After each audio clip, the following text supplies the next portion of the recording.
الحمد لله الذي لولا لطفه ما اهتدينا ولولا فضله ما تصدقنا ولا صلينا ولا صمنا ولا ضحينا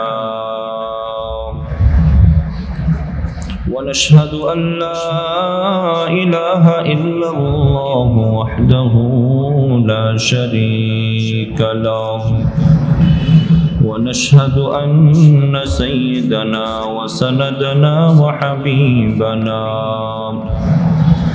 وحبيب ربنا وطبيبنا وطبيب قلوبنا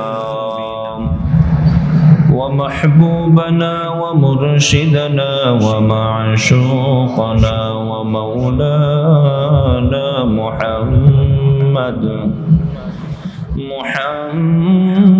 محمدا عبده ورسوله الذي نزلت به السكينة علينا وعليه أنفسنا وأهلينا فدينا ولولاه ما عرفنا الحق ولا درينا صلى الله تعالى عليه وعلى آله وأصحابه الذين شهدوا بدرا وحنينا أما بعد فأعوذ بالله من الشيطان الرجيم بسم الله الرحمن الرحيم واذكروا الله في أيام معدودات وقال تعالى في آية أخرى ليشهدوا منافع لهم ويذكروا اسم الله في أيام معلومات وعن أبي قتادة رضي الله تعالى عنه عن النبي صلى الله عليه وسلم قال صيام يوم عرفة إني أحتسب على الله أن يكفر السنة التي قبله والسنة التي بعده أو كما قال النبي صلى الله عليه وسلم صدق الله مولانا العظيم وصدق رسوله النبي الكريم ونحن على ذلك من الشاهدين والشاكرين والحمد لله رب العالمين اللهم صل على محمد وعلى آل محمد كما صليت على إبراهيم وعلى آل إبراهيم إنك حميد مجيد اللهم بارك على محمد وعلى آل محمد كما باركت على إبراهيم وعلى آل إبراهيم إنك حميد مجيد سبحانك لا علم لنا إلا ما علمتنا إنك أنت العليم الحكيم الحمد لله আল্লাহ রব্বুল ইজ্জতের আলিশান দরবারে অসংখ্য গণিত শুকরিয়া যে আল্লাহ রব্বুল আলামিন আমাদেরকে অত্যন্ত দয়া করে মায়া করে মহব্বত করে ভালোবেসে দুনিয়ার সমস্ত ঝামেলা থেকে ফারিক করে সুস্থতার সাথে ঈমানের হালতে সপ্তাহের শ্রেষ্ঠ দিন শুক্রবার আল্লাহ তার ফরজ বিধান জুমার নামাজ আদায়ের জন্য আগে আগে মসজিদে আসার বসার তৌফিক দান করেছেন। এই জন্য রবের দরবারে অন্তরের অন্তঃস্থল থেকে দিলের জবানে সকলে একই বাক্যে কালিমাতুশ শুকর একবার পাঠ করি আলহামদুলিল্লাহ। মুআজ্জাজ মুকাররম সম্মানিত মুসল্লিয়ানি কিরাম, আমরা ইতিমধ্যেই জানি আমাদের মাঝে জিলহজের প্রথম 10 দিন চলছে। জিলহজ মাস শুরু হয়েছে, হজের মাস, সম্মানিত মাস, আশহুরে হুরুম। এই মাসটি আমাদের মাঝে চলমান। আর কিছুদিন পর আমাদের সামনে বড় বড় যে বিধানগুলো হজ এবং কোরবানি আমাদের সামনে আসুন। জিলহজের প্রথম 10 দিনে আমরা কি করণীয়, কি আমল করব, গত সপ্তাহে আমরা আলোচনা শুনেছিলাম। আজকে আমাদের সামনে একটি দিন আছে, কোরবানির আগের দিন, 9 জিলহজ আরাফা। এই দিনটাতে আমাদের জন্য কিছু করণীয় আছে, কিছু আমল আছে। আজকে সেই সম্পর্কে কিছু আলোচনা শুনবো ইনশাআল্লাহ। প্রথমে জানবো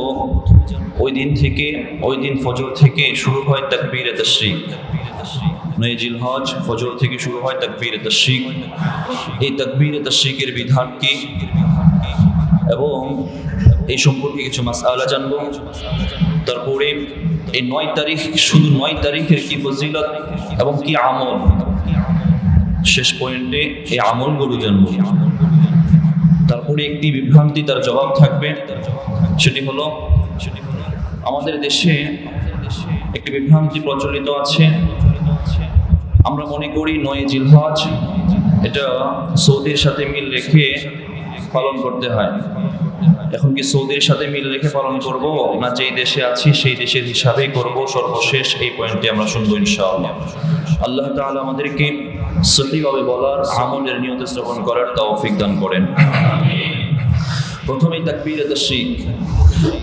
তাকবীরে তাশরিক 5 দিন, মোট 23 ওয়াক্ত নামাজের মধ্যে ফরজ নামাজের পর তাকবীরে তাশরিক প্রাপ্তবয়স্ক বালেগ পুরুষ মহিলা সকলের জন্য এটা বলা ওয়াজিব। রব্বুল আলামিন কুরআনুল কারীমের 2 নম্বর সূরা সূরাতুল বাকারার 203 নম্বর আয়াতে এই ব্যাপারে বলেন, বিসমিল্লাহির রহমানির রহিম, ওয়াযকুরুল্লাহা ফী আইয়ামিন মা'দুদাত। আল্লাহ বলেন ওয়াযকুরুল্লাহ, তোমরা আল্লাহর জিকির করো, আল্লাহকে ডাকো। ফি আইয়ামিন মা'দুদাত, নির্দিষ্ট কিছু দিনে তোমরা আল্লাহকে ডাকো। মুহতারাম হাজিরিন, এই নির্দিষ্ট কিছু দিন দ্বারা কোন দিন উদ্দেশ্য?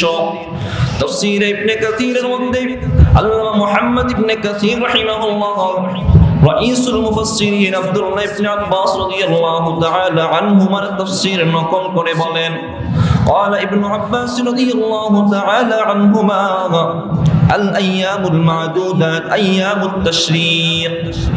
আইয়ামে মা'দুদাত এর দ্বারা উদ্দেশ্য হলো আইয়ামে তাশরিক। আইয়ামে তাশরিক যেই 3 দিন, ওই 3 দিন কোরআনে অপর জায়গায় সূরা হজের 28 নম্বর আয়াতে আল্লাহ বলেন, লিয়াশহাদু মানাফি'a লাহুম ওয়া ইয়াযকুরু ইসমাল্লাহি ফি আইয়ামিন মা'লুমাত। আল্লাহ বলেন তোমরা আল্লাহকে ডাকো নির্দিষ্ট কিছু দিনে, জানা কিছু দিনে। ওই দিনগুলো দ্বারা কি উদ্দেশ্য?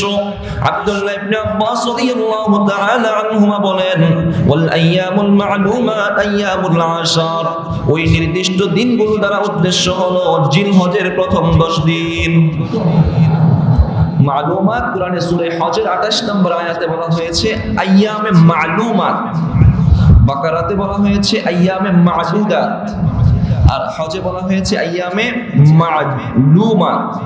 আর মা'দুদাত বাকারার দ্বারা উদ্দেশ্য হলো আইয়ামে তাশরিক, ঈদের পরে যে 3 দিন, যে 3 দিন রোজা রাখা হারাম। আর মা'লুমাত দ্বারা উদ্দেশ্য হলো এই জিলহজে এখন যে দিনগুলো চলতেছে এই দিনগুলোতেও তাকবীর বলা।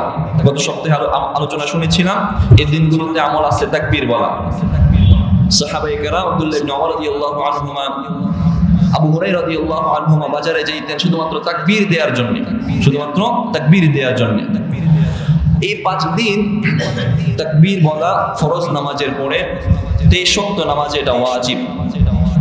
বাইহাকির মধ্যে জাবের রাদিয়াল্লাহু তাআলা আনহু থেকে বর্ণিত, তিনি বলেন আল্লাহর হাবিব সাল্লাল্লাহু আলাইহি ওয়াসাল্লাম, এই হাদিসটা স্মরণ রাখবো, সুনানে বাইহাকির 6278 নম্বর হাদিস। হাদিসটা এই জন্য বলছি স্মরণ রাখবো কারণ শেষে কাজে দিবে, লাগবে এটা। জাবের রাদিয়াল্লাহু তাআলা আনহু বলেন, কানা নবী সাল্লাল্লাহু আলাইহি ওয়াসাল্লাম ইউকাব্বিরু ইয়াওম আরাফাতা সালাতাল গাদাতি ইলা সালাতিল আসরি আখির আইয়ামিত তাশরীক। রাসূল করিম সাল্লাল্লাহু আলাইহি ওয়াসাল্লাম আরাফার দিন ফজর থেকে নিয়ে তাকবীর আইয়ামে তাশরীকের শেষ দিন আসর পর্যন্ত তাকবীর বলতেন। তাকবীর বলতেন। তাকবীরটা কি? আল্লাহু আকবার, আল্লাহু আকবার, লা ইলাহা ইল্লাল্লাহ, আল্লাহু আকবার, আল্লাহু আকবার, ওয়া লিল্লাহিল হামদ। এই তাকবীর বলতেন। এখন এই তাকবীরের ব্যাপারে কিছু মাসআলা জানবো, 7টা পয়েন্টে শুনবো যে তাকবীর কিছু মাসআলা এই ব্যাপারে। এই তাকবীরটা প্রত্যেক ফরজ নামাজের পর একবার বলা ওয়াজিব, একবার বলা ওয়াজিব। একের অধিকবার সুন্নাহ মনে করে, সওয়াবের নিয়তে সুন্নাহ মনে করে বলাটা বিদআত। একের অধিকবার সওয়াবের নিয়তে সুন্নাহ মনে করে বলা বিদআত। একবার বলছেন ওয়াজিব আদায় হয়ে গেছে, এখন আপনি চলতে ফিরতে অন্যভাবে বলছেন, তাকবীর বলাটা নিষেধ না। 1 নম্বর। 2 নম্বর, পুরুষ মহিলা উভয়ের জন্য ওয়াজিব। পুরুষ উচ্চস্বরে বলবে, মহিলা নিম্নস্বরে তাকবীর বলবে। মহিলা নিম্নস্বরে তাকবীর বলবে। 3 নম্বর, প্রত্যেক ফরজ নামাজের পরে তাকবীর বলা ওয়াজিব, সালামের পরপরই বলা ওয়াজিব। সালামের পরপর যদি কোনো একটা নামাজের পরিপন্থী কোনো কাজ আপনার দ্বারা হয়ে যায়, তাহলে এই তাকবীর পুনরায় আবার কাজা করার আবশ্যক নয়, কারণ এই তাকবীরের কোনো কাজা নাই। তবে নামাজ শেষ করার পর নামাজের পরিপন্থী কোনো কাজ হয় নাই, বসেই আছেন, 1-2 তাসবিহ সময় গেছে, তারপরও তাকবীর বলতে পারবেন, বলার অবকাশ আছে।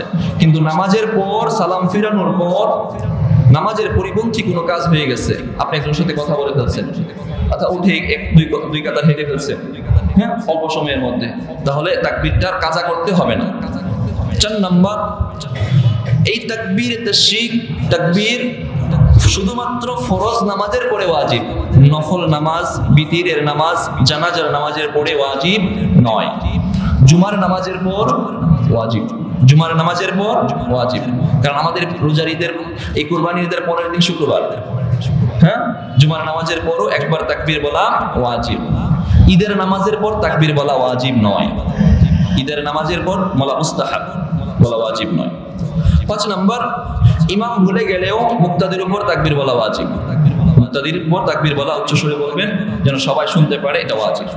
6 নম্বর, মাসবুক ব্যক্তি যিনি ইমামের পিছনে নামাজ 1-2 রাকাত পান নাই অথবা আংশিক পাননি, ওই ব্যক্তি নামাজে যখন মাঝামাঝিতে শরীক হয়েছে, ওই ব্যক্তি যদি ইমামের সাথে ভুলবশত সালাম ফিরিয়ে ফেলে, যদি নরমালি সালাম ফিরায় নাই, তাহলে উনি যখন সালাম শেষ করবেন তখনই তার উপর তাকবীর বলা ওয়াজিব। ধরেন মাঝে ভুল হয়ে গেছে, অনেক সময় এমন হয় 2 রাকাত পাইছি 2 রাকাত পাইনি, 2 রাকাতের পর ইমামের সাথে সালাম ফিরিয়ে দিচ্ছেন, সালাম ফিরিয়ে এমন হয়ে গেছে সকলের সাথে তাকবীর বলে দিচ্ছেন, তখন আপনার কিন্তু নামাজের হালতে আপনি আছেন, আপনি চাইলে নামাজ আরো 2 রাকাত কন্টিনিউ করতে পারবেন, আপনার নামাজের পরিপন্থী কোনো কাজ হয়নি। এই সুরতে যে 2 রাকাত 4 রাকাত বিশিষ্ট নামাজে 2 রাকাত ইমামের সাথে পেয়েছেন, 2 রাকাত পাননি, তবে ইমামের সাথে আপনি সালাম ফিরিয়ে দিয়েছেন, সালাম ফিরিয়ে আবার তাকবীরও বলে ফেলছেন, তখন এবার মনে পড়ছে যে আপনার তো আরো 2 রাকাত বাকি আছে, আপনার আরো 2 রাকাত পড়ে আবার পুনরায় তাকবীর বলা ওয়াজিব না, কারণ আপনি তো আপনার তাকবীর ইমামের সাথে হয়ে গেছে, আপনার তাকবীর ইমামের সাথে যে 2 রাকাতের পরে ভুলবশত করে ফেলছেন, এটাই হয়ে গেছে। 6 নম্বর। 7 নম্বর, এই তাকবীর যদি ছুটে যায়, ছুটে যাওয়ার অনেকগুলো কারণ হতে পারে, আপনার হয়তো আমার হয়তো নামাজই কাজা হয়েছে, এই নামাজ একটা নামাজ এই 5 দিনের মধ্যে, তাহলে কাজা করতে হবে কিনা? এর 4টা সূরত, 4 সূরতে 1 সূরতে কাজা করতে হবে, 3 সূরতে কাজা করতে হবে না। সূরত নাম্বার 1, এই 5 দিনের মধ্যে কোনো নামাজ যদি কাজা হয়, আমাদের তো কত কাজা হয়, কাজা হয়ে যায়, আবার এই 5 দিনের মধ্যেই যদি আবার পুনরাবৃত্তি করি, এই 5 দিনের মধ্যে কাজা করে নিছি, উঠায় নিছি, তাহলেই তাকবীর বলা ওয়াজিব, তাহলে তাকবীর বলবো। এই 5 দিনের কোনো একটা নামাজ এই 5 দিনের মধ্যেই পড়তেছি, তাহলে তাকবীর বলতে হবে, ওয়াজিব।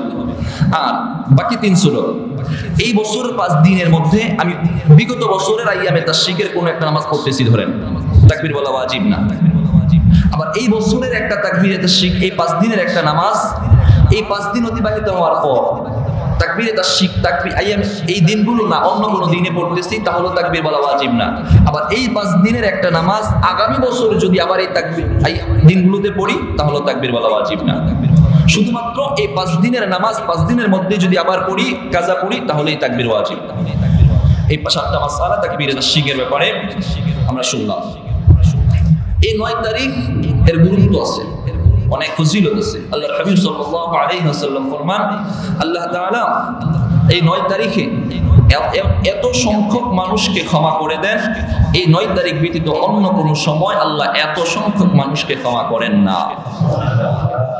সহিহ মুসলিমের 1348 নম্বর হাদিসের বর্ণনা আম্মা জান আয়েশা সিদ্দিকা রাদিয়াল্লাহু তাআলা আনহা বর্ণনা করেন।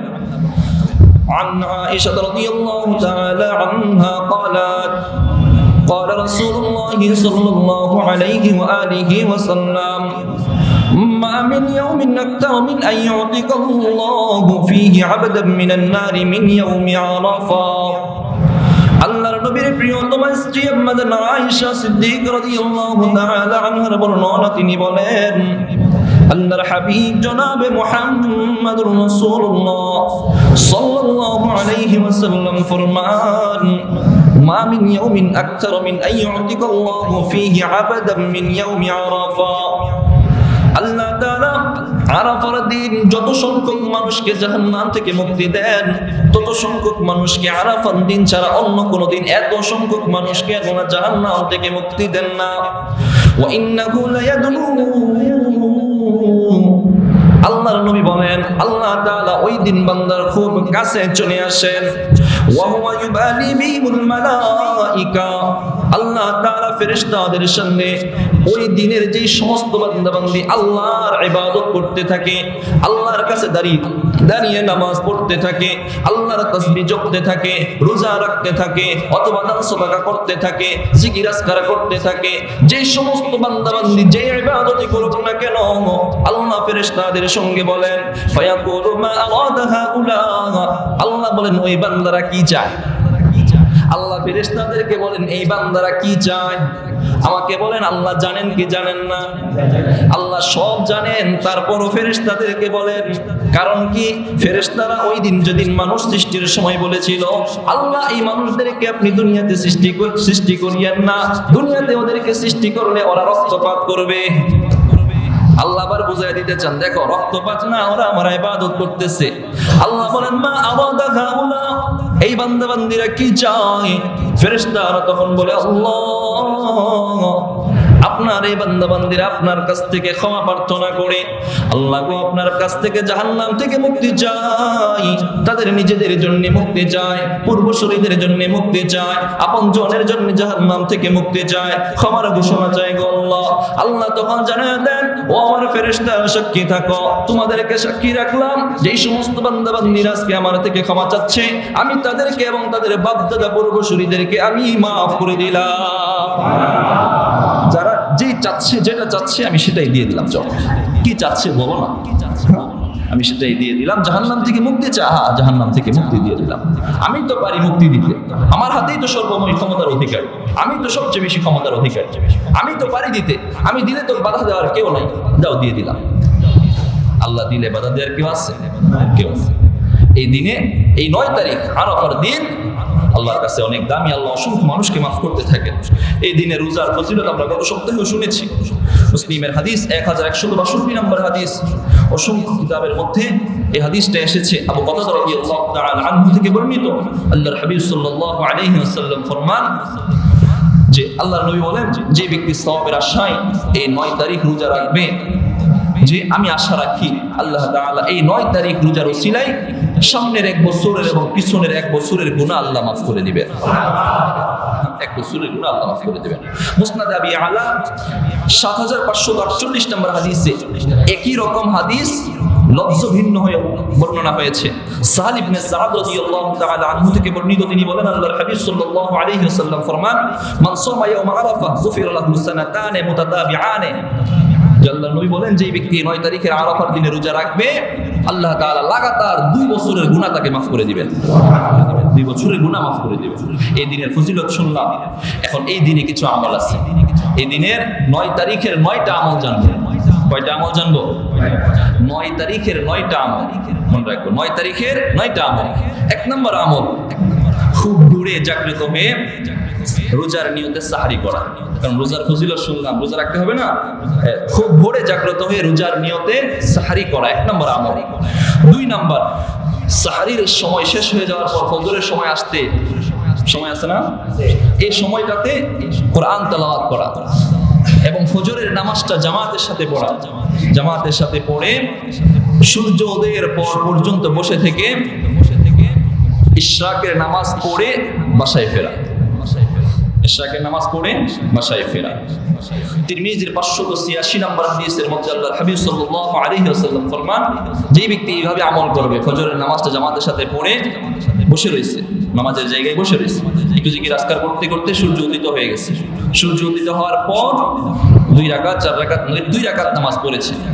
2 রাকাত নামাজ পড়ার কারণে সুম্মা সাল্লা রাকাতাইন, 2 রাকাত নামাজ পড়েছে, কানাত লাহু কাআজরি হাজ্জাতিন ওয়া উমরাতিন। আল্লাহর নবী বলেন, এই 2 রাকাত নামাজের উসিলায় আল্লাহ তাআলা তাকে একটি কবুল হজ এবং একটি কবুল উমরা করার সওয়াব দান করবেন।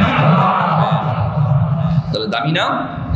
হ্যাঁ, ওই দিন যারা হজে গিয়েছে তারাও হজ আদায় করতেছে। ফিজিক্যালি সওয়াব তো অবশ্যই বেশি, তারপরও আল্লাহ যেহেতু বলছেন, আল্লাহর নবী বলছেন হজের সওয়াব, তাহলে আমি কেন বঞ্চিত থাকবো? ওই দিন আমিও একটা হজের সওয়াব কামিয়ে নিলাম।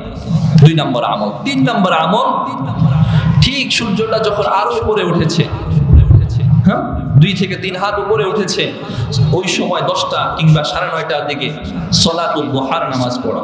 সলাতুল দুহার নামাজ পড়া। মুসলিমের 720 নম্বর হাদিস, আবু যর গফারি রাদিয়াল্লাহু তাআলা আনহু বর্ণনা করেন, প্রত্যেক মানুষের শরীরে জোড়া আছে, এই জোড়ার কাফফারা আছে। আপনার শরীরের প্রত্যেকটা জোড়ার কাফফারা আছে। আবু যর গফারি রাদিয়াল্লাহু আনহু আল্লাহর নবী থেকে হাদিস বর্ণনা করে বলেন, আপনি যখন তাকবীর বলেন একটা জোড়ার হক আদায় হয়, আপনি যখন সুবহানাল্লাহ বলেন একটা জোড়ার হক আদায় হয়, আপনি যখন লা ইলাহা ইল্লাল্লাহ বলেন একটা জোড়ার হক আদায় হয়, আপনি যখন আলহামদুলিল্লাহ বলেন একটা জোড়ার হক আদায় হয়। এইভাবে একটা জিকির করলে একটা একটা আদায় হয়। শেষে গিয়ে আল্লাহর নবী বলেন, ওয়ায়ুজিউ মিন যালিকা রাকাতান ইয়ারকাউহুমা মিনাদ দুহা। যেই ব্যক্তি সলাতুদ দুহার 2 রাকাত নামাজ পড়বে, এই 2 রাকাত নামাজের উসিলায় শরীরের যতগুলো জোড়া আছে সবগুলো জোড়ার হক আদায় হয়ে যায়। একদিনে হক আদায় করতে হয়। 2 রাকাত নামাজ পড়লে সবগুলো হক আদায় হয়ে যায়। এজন্য ওই দিন একটা দিন কাটান না, এইভাবে একটা দিন নিয়ত করেন, এইভাবে কাটাবো ইনশাআল্লাহ। হ্যাঁ, যেদিন আমার কোনো কিছুই বাকি বাদ যাবে না, নফল আমলগুলো বাকি বাদ যাবে না ইনশাআল্লাহ। 3 নম্বর সলাতুল দুহার নামাজ পড়া। 4 নম্বর, এই দিনে দুনিয়াবি কাজ কমিয়ে দেয়া। দুনিয়াবি কাজ কমিয়ে দেয়া। আপনি অন্য দিন ডিউটি করেন সকাল 9টা থেকে 5টা, এই দিনে অর্ধেক করে দেন। ওই দিনটা অনেক সময় সরকারি বা বেসরকারি ছুটি থাকে, বেশিরভাগ আমরা অফিস যতটুকু করি তার চেয়ে বেশি দুনিয়াবি কাজ ছুটির দিন বেশি করি। ছুটির দিন বেশি কাজ করে থাকি। কাজ কমিয়ে দেয়া। দুনিয়াবি কাজ মানে শুধু অফিস আদালত না, বাসায় থেকেও যে কাজ আছে দুনিয়াবি কাজ, ওইগুলো কমিয়ে দেয়া। দুনিয়াবি কাজ, বাসায় বসে বসে টিভি দেখতেছি, এটা কি আখিরাতের কাজ? হ্যাঁ, অফিসের বসে, অফিস নাই কিন্তু বসে বসে আমি গেছি থিয়েটার দেখতে, পার্কে, মার্কেট করতে, হ্যাঁ, এগুলো কি আখিরাতের কাজ নাকি? তো দুনিয়াবি কাজ কমিয়ে দেয়া মানে বুঝেন না যে শুধুমাত্র অফিসের কাজ 9টা থেকে 5টা এটা কমায় 12টা পর্যন্ত নিয়ে আসছে, ওটা না। দুনিয়াবি যত কাজ আছে কমিয়ে দেয়া, এটা হলো 4 নাম্বার। 5 নাম্বার, বেশি বেশি তাকবীর বলা। বেশি বেশি তাকবীর বলা। ওয়াজিব যেটা আছে এটা তো পালন করা, তারপরের সময়গুলোতে চলতে ফিরতে, হাঁটতে বসতে, উঠতে, বাহনে হাঁটতে, সব জায়গায় তাকবীর বলা। তাকবীরের পরে তো কথা শুনলাম। 6 নাম্বার, আসর থেকে মাগরিব পর্যন্ত জিকির তেলাওয়াতে মগ্ন থাকা। আসরের পরে কোনো কাজ নাই, আমার কোনো কাজ নাই। আমার যা দরকার আগে প্রস্তুত করে রাখবো। আমার ইফতারির দরকার, রোজা রেখেছি, আসরের আগে কিনে রাখি। মা বোনদেরকেও বলে দিবেন যে তোমার আসরের পর থেকে ইবাদতে বসে যাও, রান্না করা দরকার, আসর আগে করে নাও না। উন্নত প্রযুক্তি আসার পরেও যদি আপনাকে আসর থেকে মাগরিবে একদম টাটকা গরম খাবার খেতে হবে এমন কোনো কথা থাকে, আসর আগে রান্না করে আপনি হটপটের মধ্যে রেখে দেন, গরম থাকবে। আপনার যদি এতই গরম খেতে হয়, আসর থেকে মাগরিব আপনিও ইবাদতে থাকেন, আপনার পরিবারকেও ইবাদতের জন্য ফ্রি করে দেন। আমি সবসময় একটা কথা বলি, আমরা মনে করি পুরুষের জন্যই শুধু ইবাদত, মহিলাদেরকে শুধু ঘরে আনছি, ও রান্না বাড়া করবে আর বাচ্চা বাচ্চা পালবে, ঠিক না? কারণ আমি তো ঠিক তাহাজ্জুদের সময় উঠে সাহরির সময় তাহাজ্জুদ করতেছি, কিন্তু আমার স্ত্রীকে তো রান্নার জন্য পাঠিয়ে দিছে। আমি তো ঠিক আসর থেকে মাগরিব মসজিদে বসে জিকির করে গেলাম, বাসায় গিয়ে ইফতারের আগে দোয়া করতেছি সন্তান, আমার স্ত্রী তো রান্না করে বসে আছে। হ্যাঁ, ওটাও যদি ইবাদত পরিবারের জন্য করতেছে সওয়াব হবে, কিন্তু তারও তো নামাজ জিকির তেলাওয়াতের দরকার আছে। তাকে সেই সুযোগটা দেয়া, তাকে সেই তারগীব করা, তাকে বলা। আল্লাহ তাআলা আমাদেরকে বুঝার আমল করার তৌফিক দান করেন। 6 নাম্বার গেল আসর থেকে মাগরিব জিকির তেলাওয়াতে মশগুল থাকা, মগ্ন থাকা। 7 নাম্বার মাগরিবের পূর্বে ইফতারির আগে সবাইকে নিয়ে দোয়া করা, পরিবারকে নিয়ে দোয়া করা বিশেষ আমল। ইফতারের আগে দোয়া কবুল হয়, পরিবারকে নিয়ে দোয়ার একটা অভ্যাস করা। আপনার সন্তানকে নিয়ে যদি আজকে দোয়া করেন, এই দোয়াতে যদি আপনি আপনার বাবার কথা স্মরণ করেন, ঠিক একদিন ঘুরে এমন দিন আসবে যে দিন আপনি দুনিয়াতে থাকবেন না, আপনার সন্তান আপনার জায়গায় বসবে। আপনি যেমন আপনার বাবার কথা স্মরণ করছেন, আপনার সন্তানও আপনার কথা মনে করবে। আজকে যদি আপনি আপনার সন্তানকে নিয়ে থিয়েটারে যান, ঠিক ও সন্তানকে নিয়ে থিয়েটারে যাবে, আপনার থেকে শিখবে। 7 নাম্বার মাগরিবের আগে ইফতারের পূর্বে সবাইকে নিয়ে বসে দোয়া করা। 8 নাম্বার সাধ্য অনুযায়ী দান সদাকা করা। দান সদাকা করা, ওই দিন যত বেশি পারেন সাধ্য অনুযায়ী দান সদাকা করবেন। টাকা দিবেন, খাবার দিবেন, কাপড় দিবেন।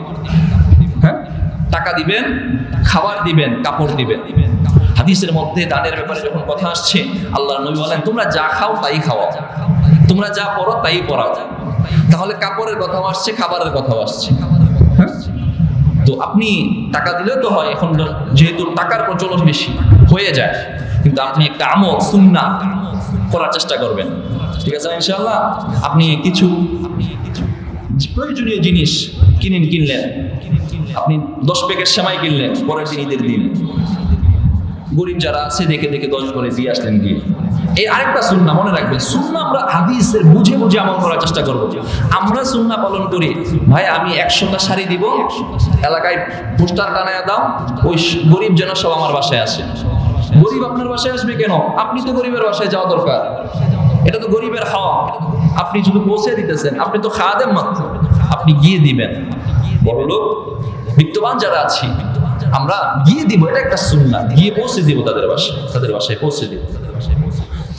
আর 9 নাম্বার, 8 নাম্বার গেল সাধ্য অনুযায়ী দান সদাকা করা। 9 নাম্বার সমস্ত গুনাহ থেকে বেঁচে থাকা, ওই দিন যেন কোনো গুনাহ না হয়।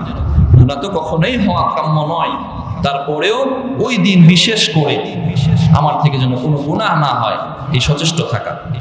এই যে 9টা আমল বললাম, আল্লাহ তাআলা আমাদেরকে সহিভাবে আমল করার তৌফিক দান করেন, বলেন আমিন।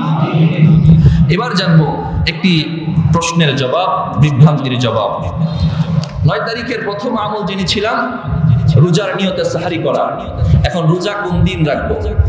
9 তারিখ আমাদের দেশের যেই দিন 9 তারিখ ওই দিন, নাকি সৌদি আরবের সাথে মিল রেখে যেই দিন ওই দিন? আসলে বিভ্রান্তি না, কিন্তু আমরা বুঝুগে বাঙালি, হ্যাঁ, মনে করি আমি একটা নতুনত্ব করতেছি, তো এটাই মনে হয় খুব আমূলি বিষয়।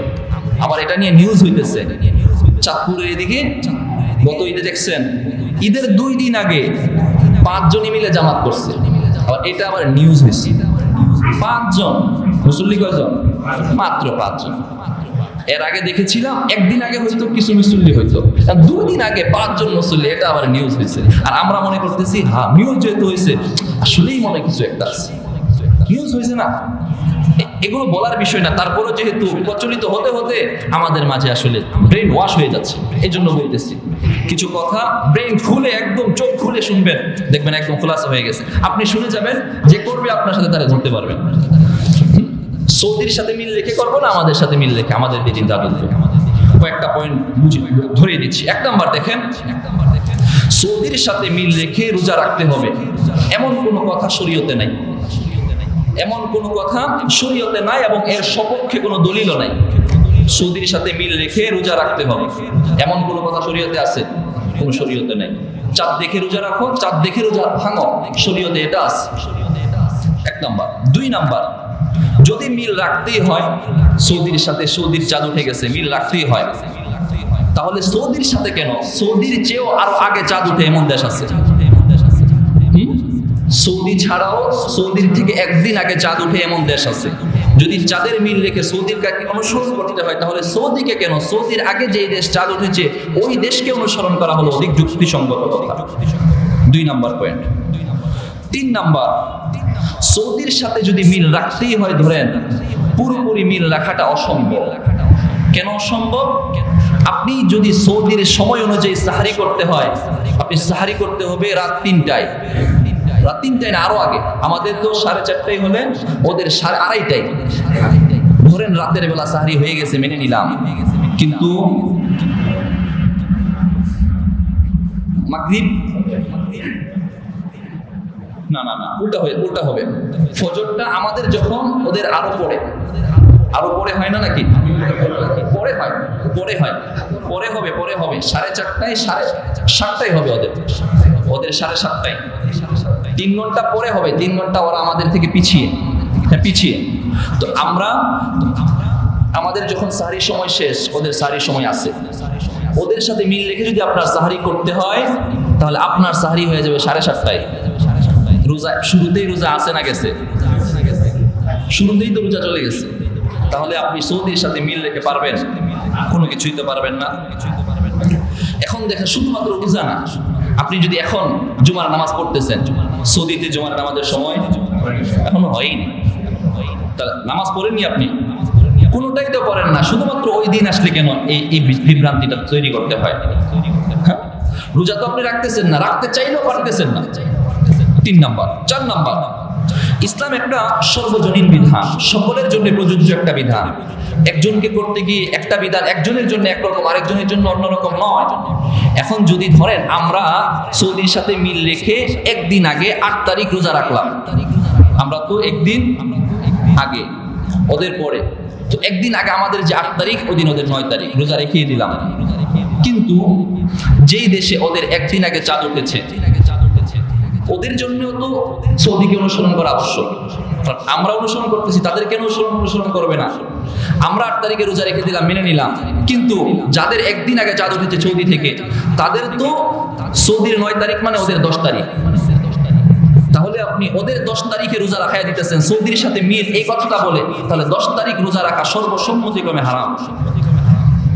সৌদের সর্বসম্মতিক্রমে হারাম। তাহলে বোঝা গেল এই রোজা তাদের জন্য নাই।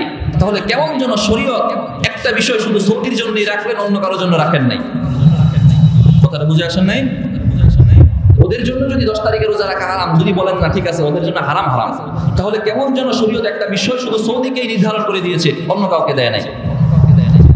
4 নম্বর, যে এই পয়েন্ট, যদি সৌদিকে মানতে হয়, আমরা মানতে হলে আগের যারা, তারা তো পারতেছে না, একদিন আগে যাদের জাদু উঠতেছে। 5 নম্বর পয়েন্ট দেখেন, এটা হলো আরাফার রোজা। আরাফার রোজা যেই হাদিসে যে শব্দ দ্বারা উল্লেখ হয়েছে, সিয়াম ইয়াউমি আরাফা, হাদিসের শব্দ বুঝেন, এবার দলিল বুঝেন।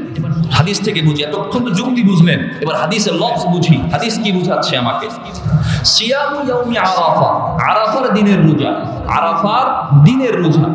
সেম পয়েন্টে রাসূলের আরেক হাদিস আছে, সিয়ামু ইয়াউমি আশুরা। সহিহ মুসলিমের 1162 নম্বর হাদিস, রাসূল বলেন সিয়ামু ইয়াউমি আশুরা, মুহররমের 10 তারিখের রোজা। একই হাদিস, একই লফজ, একই হাদিস না, ভিন্ন হাদিস, সেম লফজে। আপনি আরাফার দিন একদিন আগায়া 8 তারিখ, ওই দিন আরাফার ময়দান বইলে আপনি একদিন আগে চলে গেলেন, কিন্তু আশুরার দিন কেন একদিন আগে যান না? কারণ ওটাও তো সেম লফজে হাদিস বর্ণিত হয়েছে। হাদিস থেকে দলিল, এতক্ষণ যুক্তি শুনলেন, আরো দলিল শুনেন। যদিও বলা হয়েছে সিয়াম ইয়াউমি আরাফা, আরাফার দিনের রোজা, এখানে আরাফা, ইয়াউমি আরাফা আর ওকুফ আরাফা দুই জিনিস, দুই জিনিস। যারা হজ করতেছে তাদের জন্য হলো ওকুফ আরাফা, আরাফার ময়দানে উপস্থিত হওয়া, যেটা ফরজ। আর আপনি তো ওই দেশে নাই, বা আপনি হজ করতেছেন না, আপনার জন্য কি এটা ফরজ? এটা ফরজ না। যে বলবে সে পাগলা, পাগলের কথা বলবে। তাহলে উকুফ আরাফা এটা নির্দিষ্ট মানুষের জন্য নির্দিষ্ট আমল, নির্দিষ্ট আমল। আর যারা উকুফ হজে নাই তাদের জন্য হলো ইয়াউমে আরাফা। আর ইয়াউমে আরাফাটা হলো যেই দিন তোমার দেশে চাঁদ উঠবে সেই দিনই তোমার দেশের আরাফা। ইয়াউমে আরাফা, আরাফার দিন, যেদিন চাঁদ উঠবে সেদিন। হাদিস থেকে আরো বোঝার চেষ্টা করেন। প্রথম যে তাকবীর তাশরিকের ব্যাপারে কথা বলেছিলাম, রাসূল সাল্লাল্লাহু আলাইহি ওয়াসাল্লাম কানা ইউকাব্বিরু মিন ইয়াউমি আরাফা। রাসূল আরাফার দিন ফজর থেকে তাকবীর বলা শুরু করতেন, শেষ করতেন আইয়ামে তাশরিকের শেষ দিন। কথা বুঝবেন, আরাফার দিন ফজর থেকে শুরু করতেন, আরাফার দিন ফজর থেকে শুরু করে আইয়ামে তাশরিক তৃতীয় দিন আসরে গিয়ে শেষ করতেন। হতো 23 ওয়াক্ত নামাজ। এখন যদি আপনি বলেন আমাদের ওই সৌদির হিসাবে আমাদের দেশে 8 তারিখে শুরু করবেন, 8 তারিখে তাকবীর বলা শুরু করবেন রোজা রেখে, কারণ এটাও তো ইয়াউমে আরাফা। কারণ আপনি তো সৌদিকে অনুসরণ করে এটাকে ইয়াউমে আরাফা বানিয়ে দিয়েছেন। তাহলে রাসূল ইয়াউমে আরাফা থেকে তাকবীর বলা শুরু করতেন। আপনি যদি 8 তারিখ থেকে তাকবীর বলা শুরু করেন তাহলে আপনার 23 ওয়াক্ত নামাজ হবে না, আপনার জন্য 27 ওয়াক্ত হয়ে যাবে। আপনার 27 ওয়াক্ত হয়ে যাবে, কারণ আপনি একদিন বাড়ায় দিয়েছেন আগে দিয়ে। হাদিস থেকে বললাম, কারণ একই হাদিস আর রোজার ক্ষেত্রে আসছে, সেম লফজে তো তাকবীরের ক্ষেত্রেও আসছে। এটা সবাই বলে তাকবীরে তাশরিক 23 ওয়াক্ত নামাজের জন্য ওয়াজিব, বেশি ওয়াজিব না। দলিল শেষ হয় না, যদি আরো দলিল নেন, পয়েন্ট আরো একটা নেন। 6 নাম্বার দেখেন, গোটা মুসলিম উম্মাহ এটার উপর ঐক্যমত যে ইয়াউমে আরাফার পরের দিন ইয়াউমুন নাহর, কুরবানির দিন, ঠিক না? আরাফার দিনের পরের দিন কুরবানির দিন না? মানে আপনার কোনো সন্দেহ আছে নাকি? সন্দেহ থাকবে কেন? এটা সকলে ঐক্যমত। ইয়াউমে আরাফার পরের দিন কুরবানির দিন, ইয়াউমে নাহর। আপনি যদি 10 তারিখ, আপনি যদি আপনার 9 তারিখকে ওদের আপনার 8 তারিখকে ওদের 9 তারিখের সাথে মিলিয়ে ইয়াউমে আরাফা বানায়া দেন, তাহলে পরের দিন কেন কুরবানি করেন না? পরের দিন কেন কুরবানি করেন না? এটা তো সকলে এক ঐক্যমত। আরাফার পরের দিন ইয়াউমে নাহর। রাসূল হজের যে বিধানগুলো বলে গেছেন, এই দিন আমিনা, এই দিন মুজদালিফা, এই দিন আরাফা, এই দিন ইয়াউমে নাহর, রাসূল দিন বাই ডে বলে গেছেন। তখন রাসূলের ডে বাই ডে যে বলা, ওই বলাতে আছে ইয়াউমে আরাফার পরের দিন ইয়াউমে নাহর। আপনি যদি ইয়াউমে আরাফা একদিন আগে বানায়া দেন, যদি ধরে নিতে হয়, তাহলে পরের দিন কেন কুরবানি করেন না? এটা তো পারবেন না, এটা হবেই না। কুরবানি তো শুরুই হয় না, দিন তো শুরুই হয় না। মুহতারাম হাজরিন, প্রিয় ভাইরা, আসলে এই বিষয়টা কখনোই যুক্তিসঙ্গত নয় যে সৌদির সাথে মিল রেখে আপনি রোজা রাখবেন, সৌদির সাথে মিল রেখে আপনি ঈদ করবেন, অথবা আরাফার রোজা রাখবেন, অথবা এই সমস্ত বিষয়গুলো। রাসূল বলছেন সুমু লিরুইয়াতিহি ওয়া আফতিরু লিরুইয়াতিহি, চাঁদ দেখে রোজা রাখো, চাঁদ দেখে রোজা ভেঙে ভাঙো। তোমার দেশে যেদিন চাঁদ উঠেছে ওই দিন মানো, ওই দিনটাকে। আমরা যে ইবাদত করি, 1 মিনিটে কথা শেষ করে দিচ্ছি, সময় শেষ হয়ে যাচ্ছে। আমাদের ইবাদতটা 2টা জিনিসের সাথে সম্পৃক্ত, একটা হলো সূর্য আর একটা হলো চন্দ্র। একটা হলো সূর্য আর একটা হলো চন্দ্র। কিছু ইবাদত সূর্যের সাথে সম্পৃক্ত, কিছু ইবাদত চন্দ্রের সাথে সম্পৃক্ত। আপনি নামাজ আদায় করেন, এটা সূর্যের সাথে সম্পৃক্ত, এটা সূর্যের সাথে সম্পৃক্ত। সুবহ সাদিকের আগে সূর্যের আভা এখনো দেখা যায় না, ফজর পড়ে নাও। সূর্য ঠিক জাওয়াল হয়েছে, জোহর পড়ে নাও। জোহরের সময় শেষ হয়েছে, আসর পড়ে নাও। সূর্য ডুবা হয়ে গিয়েছে, মাগরিব পড়ে নাও। হ্যাঁ, সূর্যের লালিমা ডুবে গিয়েছে, এশা পড়ে নাও। সূর্যের সাথে সম্পৃক্ত। কিছু আমল চন্দ্রের সাথে সম্পৃক্ত, সূর্যের সাথে নয়।